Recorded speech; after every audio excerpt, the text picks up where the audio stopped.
Sono Stefano Concina della Lubing Italia e siamo qui con il nostro amico Renato che ci vuole presentare la sua azienda. Quindi Renato, se introduci un po' chi sei, cosa fai e un po' in breve la storia della tua azienda. Mi chiamo Bellì Renato, sono titolare di un'azienda in provincia di Vicenza da ormai 3 anni, sono un imprenditore agricolo. La mia famiglia, insomma, da 3 generazioni siamo allevatori e principalmente alleviamo polli da carne. Dopo questa importante ristrutturazione abbiamo deciso di proseguire sempre con il pollo da carne su una superficie totale di circa 2500 metri quadri suddivisa in 2 capannoni.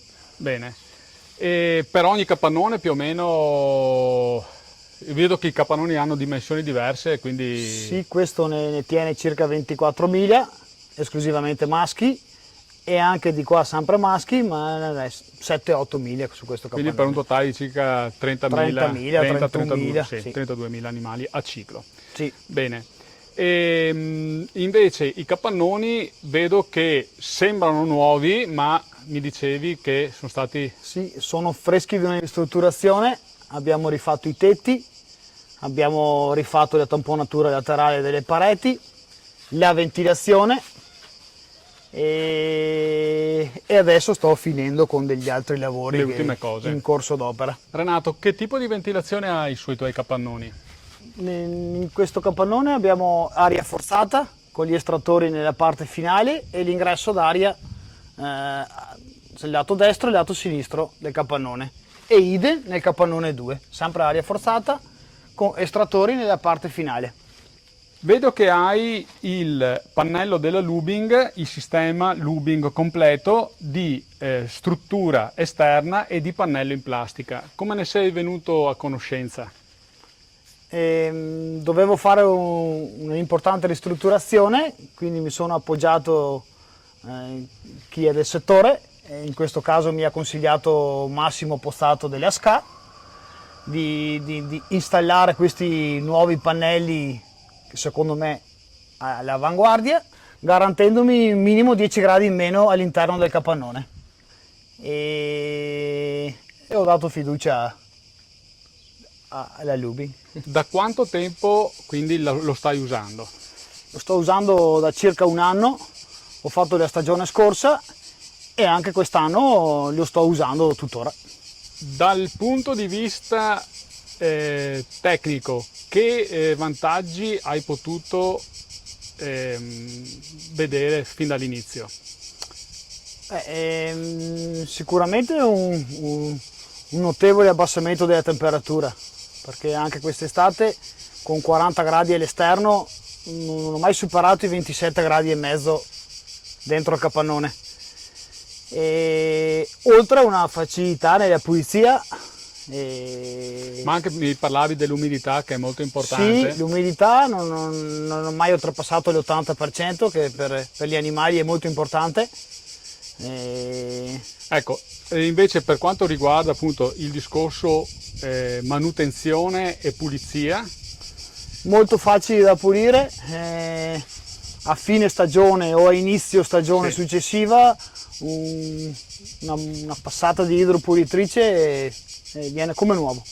E mi dicevi anche che è facilissimo togliere le incrostazioni, praticamente il calcare o il sale vengono via. Sì, con la plastica non si attacca quasi nulla e come ho detto è molto semplice da pulire e molto intuitivo, penso, molto semplice. E invece per quanto riguarda sempre la tecnica, il fatto che tutta l'acqua sia raccolta nella canalina sottostante, invece di avere i classici vasconi, anche questo penso che sia un grosso vantaggio, nel senso avere tutto integrato in un sistema piuttosto che avere tubi, tubetti, pompe in giro. Sì, è molto semplice. Questa vasca si riempie di acqua fino a qua e dal momento che lo devi pulire si svuota e in un attimo è pulito. Considerando anche il fatto che ti hai seguito come supervisione i lavori di ristrutturazione di tutta la tua azienda, immagino che hai anche seguito le fasi di montaggio e di installazione del sistema Lubing. Certo. Ecco, come ti è sembrato? Beh, non hanno riscontrato nessuna difficoltà nel montaggio, molto semplice, molto intuitivo. E invece per quanto riguarda un'eventuale manutenzione? Beh, per quanto riguarda la manutenzione mi arrangio da solo, non ho bisogno di chiamare nessuna ditta esterna, è molto, molto semplice e molto veloce da fare. Bene. Renato, adesso siamo all'interno dei tuoi capannoni e vedo che hai il sistema di abbeveraggio della Lubing. Anche di questo cos'è che ci puoi dire? Beh, che son contento del prodotto perché hanno circa 20 anni questi abbeveratoi, con un po' di precauzioni e una bella pulizia a ogni fine ciclo, non hai nessun tipo di problema. Sono molto, molto semplici da pulire, ovviamente, perché insomma basta lavarli bene e basta. Quindi la garanzia della qualità Lubing, oltre che nel pannello esterno che abbiamo visto precedentemente, le possiamo dire che è anche su questo tipo di prodotto. Certamente. Tanto per vedere la qualità delle plastiche, la massima elasticità che porta il prodotto appunto a durare almeno 20 anni, ma abbiamo altri nostri amici che ce l'hanno anche da 30-35 anni e continuano a funzionare. Quindi non è una spesa, ma possiamo dire che è un investimento a lungo termine. Certo, certo.